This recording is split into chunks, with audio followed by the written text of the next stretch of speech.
India சரியான சம்பவம் பண்ணிடுச்சு. த்ரில் வெற்றி பெற்றிருக்கு. ஆன்டி கிளைமேக்ஸ நம்ம எதிர்பார்த்திருக்கவே மாட்டோம். நான்லாம் என்னப்பா இவ்வளோதான் டார்கெட் வச்சிருக்கீங்க. 167 தான் வச்சிருக்கீங்க.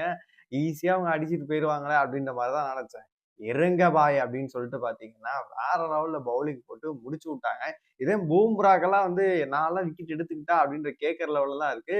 அதாவது வாஷிங்டன் சுந்தர் போனதுல எனக்கு ஓவர் தெரியல. ஒரு ஓவர் குடு நான் முடிச்சு காட்டுறேன் அப்படின்னு சொல்லிட்டு பாத்தீங்கன்னா வந்தோடனே மொத ஓவர்ல 2 விக்கெட்டுக்கும் எடுத்திருந்தாரு. ரொம்ப நாளைக்கு அப்புறமேட்டு சுமன் கில்லும் பாத்தீங்கன்னா ஃபார்முக்குமே வந்திருக்காரு. எல்லாத்தையுமே நம்ம ஃபுல்லாவே பாத்திரலாம். ஹாய் மக்களே, நான் உங்க ஷாம். நிறைய பேர் வீடியோ பாக்குறீங்க, லைக் பண்ணாம பாக்குறீங்க. லைக் பண்ணிட்டு பாத்தீங்க அப்படின்னா ரொம்பவே சந்தோஷமா இருக்கும். இந்த வீடியோ நிறைய பேர் ஷேர் ஆகும். 4த் T20 அதாவது பாத்தீங்கன்னா 2க்கு 1 அப்படின்ற மாதிரி பாத்தீங்கன்னா இந்தியா முன்னிலைக்கு போயிட்டாங்க. இன்னும் அந்த ஒரு T20 ஜெயிச்சிருவாங்க அப்படின்னு சொல்லி நம்மளுக்கு ஷோராவே சொல்லிடலாம். இந்த சீரிஸ் அவங்க தொடர் ஜெயிச்சிருவாங்க அப்படின்னு சொல்லிட்டு எந்த ஒரு மாற்று கருத்துமே இல்ல. ஓடிஐ தான் கையை விட்டு போனாலும் இது கண்டிப்பா ஜெயிப்பண்டா அப்படின்ற மாதிரி பாத்தீங்கன்னா ஜெயிக்கிறதுக்காக எல்லா ஒரு அறிகுறியுமே தெரியுது அப்படின்னு சொல்லலாம். 48 ரன்கள் வித்தியாசத்துல சூப்பராவே இந்தியா ஜெயிச்சிருக்காங்க. சூரியகுமார் இதுக்கு மேல சொல்றதுக்கு இல்ல. வழக்கம் போலதாங்க. என்ன வந்தா போனா சுட்டான் செத்தான் சுட்டா ரிப்பீட்டுங்கிற மாதிரி இன்னைக்கும் பாத்தீங்கன்னா டாஸ தோக்குறாரு. அப்புறம் என்னப்பா டாஸ் தோத்தீங்கன்னா என்ன? மார்ஷ் நீங்க என்ன பண்ண போறீங்க? நாங்க பவுல் பண்ண போறோம்ன்னு சொல்லிட்டு அவர் பார்த்தீங்கன்னா, ஈஸியா எடுத்துட்டு போயிட்டாரு. சரி இன்னைக்காச்சும் சுமன் கில் ஃபார்முக்கு வரணும் அப்படின்னு சொல்லிட்டு தான் நம்ம ப்ரெடிக்ஷன் வீடியோல சொல்லியிருந்தோம். அவன் என்ன சொல்லியிருந்தான்? எல்லாரும் அடிக்காட்டி கூட நீங்க ஒரு 1/2 சதமாச்சும் அடிங்க சுமன் கில் அப்படின்ற மாரி சொன்னோம். இன்னைக்கு பொறுத்தளவு பார்த்தீங்கன்னா, ஓரளவு அவர்ட்ட ஒரு நிதானம் தெரிஞ்சுச்சு அப்படின்னே சொல்லலாம். அவர் 46 ரன்கள் தேத்துனாரு. 39 பந்துகள்ல தான் 4 4 ஒரு 6 அடிச்சு ஓரளவு தேத்தி குடுத்தாரு. ஹையஸ்ட் ரன்னே அவர்தான். அப்புறமேட்டு அபிஷேக் சர்மா பவர் பிளேனா நான் அடிப்பேன் அப்படின்ற மாதிரி பார்த்தீங்கன்னா, பவர் பிளேல இன்னைக்கு சூப்பரா விளையாண்டாரு. இருந்தாலுமே ஒரு 28 ரன்கள் தான் அவரால தேத்த முடிஞ்சது. பார்த்தீங்கன்னா, அவருமே அவுட் ஆயிட்டு போயிட்டாரு. ஆடம் சாம்பா இன்னைக்கு கலக்கிட்டாரு அப்படின்னு சொல்லலாம். ஆடம் சாம்பாவா இருக்கட்டும், நேத்தன் எல்ஸா இருக்கட்டும் 2 பேருமே அவங்கள கலக்கி போட்டு ஆளுக்கு தலா 3, 3 விக்கெட்டுகள எடுத்துட்டாங்க. இவங்களோட கூட்டணினால தான் இந்தியா பார்த்தீங்கன்னா, 167 ரன்கள இது பண்ண முடிஞ்சுது. இல்லைன்னா மேபி இன்னும் கொஞ்சம் எக்ஸ்ட்ரா கூட ரன்கள் இருந்திருக்கலாம் அப்படின்னே சொல்லலாம். அதனால கரெக்ட்டா குறு குறுக்கிட்டாங்க, சுருட்டிட்டாங்க அப்படின்னே சொல்லலாம். அதுக்கப்புறமேட்டு பார்த்தீங்கன்னா, சிவம் துபே எனக்கு ஆச்சரியமா இருக்கு. மீண்டும் எதுக்குப்பா? அது ஃபர்ஸ்ட் இதுல திரும்பி சூரியகுமார் இறக்குனாங்க. திரும்பி ஒன் டவுன்ல சஞ்சுவ இறக்குனாங்க. திரும்பி சூரியகுமார் இறங்குறாரு. இப்போ பார்த்தீங்கன்னா, சிவம் துபே ஒன் டவுன்ல இறக்குறாங்க. எதுக்குங்க இது பண்றீங்க? அப்படின்னு சொல்லிட்டு நமக்கு தெரியவே இல்ல. அதாவது எனக்கு என்ன தெரியுமா தோணுது? எல்லா பிளேயரும் வரிசையா உட்காரு. 3வதுலேருந்து 11வது இறங்குறோம் எல்லாம் உட்காருங்க. எவன வேணா ஒன் டவுன் இறக்கிடுறேன் அப்படின்னு சொல்லிட்டு கௌதம் மாம்ஸ் சொல்லிட்டாரு பாருங்க. அப்படின்ற மாரி தான் எனக்குமே தோணுது. எவ்வளோ ட்ரை தான் பண்றாங்க. லெஃப்ட் ரைட் காம்பினேஷன் கண்டி பண்றாங்களா? அப்படி இருந்தாலும் ஒரு திலக் வர்மான்ற ஒருத்தர் இருக்காரு. நம்ம பல டைம் படிச்சு படிச்சு சொல்றோம். திலக் வர்மா அந்த விராட் கோலி ஒன் டவுன்ல இறங்கி நல்லா பண்றாரோ அந்த இத பண்ணுவாரு. அவரு இன்னைக்கு ஃபார்ம் கிடையாது. இந்த சீரிஸ் ஃபுல்லாவே எங்கேயுமே அவர் ரன் அடிச்ச மாரி தெரியல. அவரும் ஃபார்ம்க்கு வரணும். அப்படி இருக்கும்போது அவர நீங்க ட்ரை பண்ணி பார்க்கலாம். சூர்யாவ கூட இறக்கி இருக்கலாம். எதுக்கு தேவையில்லாம சிவம் துபை இறக்கி இது பண்றாங்கன்னு தெரியல. அவருமே பார்த்தீங்கன்னா, இன்னைக்கு ஒரு 6 ஒரு 4ன்னு அடிச்சு பார்த்தீங்கன்னா, ஒரு 22 ரன்கள் தேத்துனாரு. 18 பால்கள் கிட்டத்தட்ட வேஸ்ட் பண்ணாரு அப்படின்னே சொல்லலாம். அப்புறம் சூர்யா இதுக்கப்புறமேட்டு ஃபார்முக்கு வரணும்னு சொல்லிட்டு நம்ம சொல்றதுக்கு இல்ல. ஒரு வழியா சுமன் கில் வந்ததே பெரிய விஷயமா இருந்துச்சு. சூர்யா பார்த்தீங்கன்னா, ஒரு 20 ரன் தான் அடிக்க முடிஞ்சுச்சு. ஒரு 2 6 சூப்பராவே அடிச்சாரு. அது போதும் அப்படின்னு சொல்லிட்டு பார்த்தீங்கன்னா போயிட்டாரு. கேப்டன் அவுட் ஆக, வைஸ் கேப்டன் அவுட் ஆக 2 பேரும் பார்த்தீங்கன்னா மாத்தி மாத்தி அவுட் ஆயிட்டு இருந்தாங்க. அப்புறமேட்டு திலக் வர்மா பார்த்தீங்கன்னா 5 ரன்னுக்கு அவுட்டு. இந்த இடத்துல தான் திலக் வர்மா அவுட்டு. இங்க இவர் ஜிதேஷ் சர்மா பார்த்தீங்கன்னா, அவர் கடுப்பாயிட்டு போறாரு. ஏங்க நீங்களாச்சும் வச்சு அடிச்சு குடுத்துட்டு போங்க. ஆர்சிபிக்குலாம் எவ்வளோ பண்ணி குடுத்தீங்க அப்படின்னு பார்த்தா, அவருமே அவுட் ஆயிட்டு போயிட்டாரு. அப்புறமேட்டு வாஷிங்டன் சுந்தர் ஏதோ ஒரு ரன்கள தேத்திட்டு இருந்தாரு. 2 4 அடிச்சு. அப்புறமேட்டு எல்லாம் பவுலர்கள் தான் இருப்பாங்கன்னு நினைச்சேன். அக்ஷர் பட்டேல் நிதானமா கொஞ்சம் விளையாண்டு ஒரு 6 ஒரு 4 அடிச்சு பார்த்தீங்கன்னா, ஒரு 21 ரன்கள தேத்தினாரு. இதன் மூலியமாக 8 விக்கெட் இழப்புக்கு பார்த்தீங்கன்னா, இந்திய அணி 167 ரன்கள குவிக்க முடியல. அவ்வளவுதான் அடிக்க முடிஞ்சுச்சு. நம்மள பார்க்கும்போது அவ்வளவுதான் முடிஞ்சுச்சு. அவங்க என்ன லெஃப்ட் ஹேண்ட்ல ஹேண்டில் பண்ணி ஒரு 12 ஓவர், 13 ஓவர்ல, 15 ஓவர்ல ஜெயிச்சுருவாங்க அப்படின்னு சொல்லிட்டு தான் நம்ம எல்லாருமே எதிர்பார்த்துட்டு இருந்தேன்.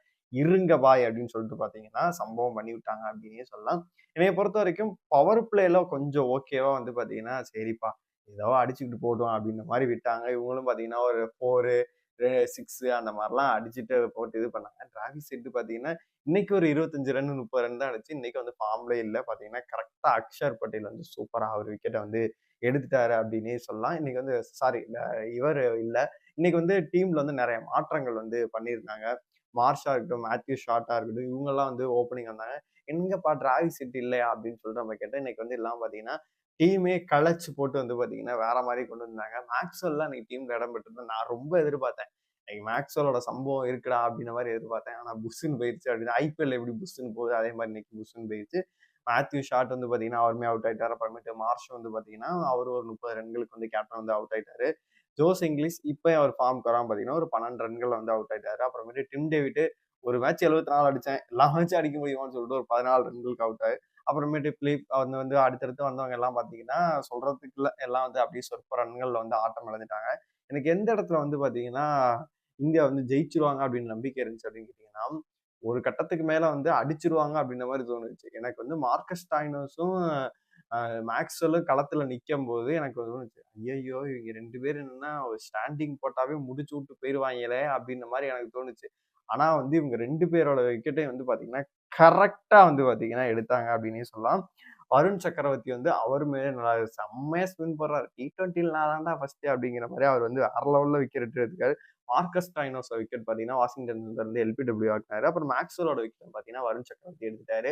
ஆல்மோஸ்ட் இவங்க 2 பேரையும் முடிச்சுட்டா அடுத்து வந்து பெருசா இல்லப்பா எடுத்து முடிச்சிடலாமா அப்படின்னு. இத முடிச்சிடலாமா அப்படின்ற மாரி பார்த்தீங்கன்னா, முடிச்சு விட்டு போயிட்டாங்க.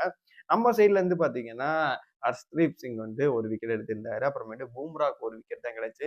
ஏன்னா நாங்க தான்டா டெத்லயும் பவர் பிளேலயும் நல்லா போறோம். எங்களுக்கு ஒரு விக்கெட் தானா அப்படின்ற மாரி கிடைச்சது.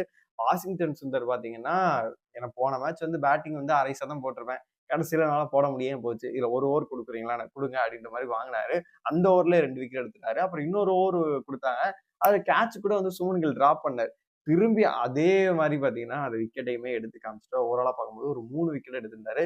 அப்ப சிவம் துபே மெயின் பவுலரே ஆயிருவார் போல இருக்கு. அவர் பார்த்தீங்கன்னா, ஒரு 2 விக்கெட்டுகள எடுத்திருந்தாரு. அக்ஷர் பட்டேல் வந்து பார்த்தீங்கன்னா, அவர் ஒரு 2 விக்கெட் எடுத்திருந்தாரு. இதன் மூலியமாக 48 ரன் வித்தியாசத்துல வந்து பார்த்தீங்கன்னா, இந்திய அணி அபாரமான ஒரு வெற்றி அடைஞ்சிருக்கு அப்படின்னு தான் சொல்லணும். ஏன்னா 10 ரன், 20 ரன்ல வந்து பார்த்தீங்கன்னா, எட்ஜ்ல வந்து 2 ரன் அப்படின்லாம் இல்லாம, நாங்க ஆஸ்திரேலியா மண்ணிலே போயிட்டு சம்பவம் பண்றோம் அப்படின்னு சொல்லிட்டு பண்ணிட்டாங்க அப்படின்னே சொல்லலாம். இதன் மூலியமா என்ன வந்து ஒரு நாள் கழிச்சு, அதாவது இன்னைக்கு வந்து ஃப்ரைடே, இன்னைக்கு கழிச்சு சனிக்கிழமையே வந்து பார்த்தீங்கன்னா, கடைசி T20 வந்து நடக்க இருக்கு. அதுல சப்போஸ் ஆஸ்திரேலியா ஜெயிச்சுட்டாங்க அப்படின்னா, அந்த தொடர் வந்து சமன் ஆயிரும். ஓடிஐ ஆல்மோஸ்ட் பார்த்தீங்கன்னா வந்து ஒயிட் வாஷ்லேருந்து இந்தியா வந்து காப்பாத்துனது யாரு அப்படின்னா, ரோஹித் சர்மாவும், விராட் கோலி அவர்கள் தான். இந்த இடத்துல வந்து பார்த்தீங்கன்னா, இந்த T20 ஜெயிக்கணும் அப்படின்னா, அடுத்து வர மேட்சையும் ஜெயிக்கணும். தொடர்ந்து ஒரு மேட்ச் மழையால போச்சு. ஒரு மேட்ச் என்ன எவ்வளோ கேவலமா போச்சுன்னு சொல்லிட்டு நம்மளுக்கே தெரியும். அந்த ஆர்டர் இது பண்ணனால தான். இந்த மேட்ச் வந்து போன மேட்ச்சும் சரி, இந்த மேட்ச்சும் சரி சூப்பராவே பெர்ஃபார்ம் பண்ணியிருக்காங்க. இப்ப அடுத்த மேட்ச் எப்படி பண்ணணும் அப்படின்னு கேட்டீங்கன்னா, என்னைய பொறுத்தவரைக்கும் அந்த ஆர்டரே பயமா இருக்கு. ஏன்னா, இன்னைக்கு 167ங்கிறது T20ல எவ்வளோ பெரிய லோவஸ்ட் ஸ்கோர்ன்னு சொல்லிட்டு உங்களுக்கு நல்லாவே தெரியும். எதுக்கு இவங்க மீண்டும், மீண்டும் வந்து ஒரு விஷயத்த ட்ரை பண்ணிக்கிட்டே இருக்காங்க அப்படின்னு சொல்லிட்டு எனக்கு சத்தியமா தெரியவே இல்ல. கௌதம் கம்பீர் என்ன விஷயத்த ட்ரை பண்றான்னு சொல்லிட்டு தெரியவே இல்ல. 5த் டெஸ்ட் என்ன ட்ரை பண்ண போறாங்க? இல்ல ஹர்ஷ்தீப் சிங் வேற யாராச்சும் வந்து ஒன் டவுன் இறக்கி விடுவாங்களா? அப்படின்னு சொல்லிட்டு வெயிட் பண்ணி தான் பார்க்கணும். உங்கள பொறுத்தவரைக்கும் இன்னைக்கு இந்தியா ஜெயிச்ச பார்க்கும்போது என்ன தோணுச்சோ மறக்காம கமெண்ட் பாக்ஸ்ல சொல்லுங்க.